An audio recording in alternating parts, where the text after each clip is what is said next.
Aunty ఏమైంది అలా ఉన్నారు? ఏం లేదు బాబు, ఈ రోజు ఇంట్లో కాస్త పని ఎక్కువైంది.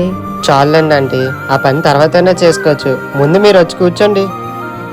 మీరు ఇక్కడ కూర్చోండి ఆంటీ, నేను తినడానికి ఏమైనా తీసుకొస్తాను. ఇవి తినండి ఆంటీ. సంపత్, ఏంటి నువ్వు చేసే పని? అసలు నీకు బుద్ధి ఉందా? అది కాదు వదిన, ఆంటీ బాగా పనిచేసి అలసిపోయారని ఇచ్చాను.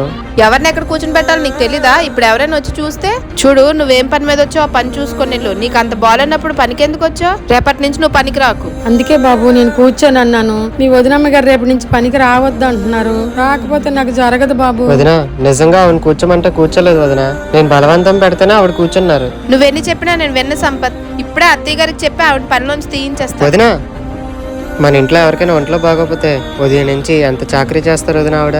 మన కోసం ఇంత చేస్తున్న ఆవిడకి మనం కూడా రెస్ట్ ఇవ్వాలి కదా వదిన. నేను చాలా మూర్ఖంగా ప్రవర్తించినట్టున్నాను. ఇంటికి వెళ్ళి రెస్ట్ తీసుకోండి, తగ్గినాకే పనికి రండి.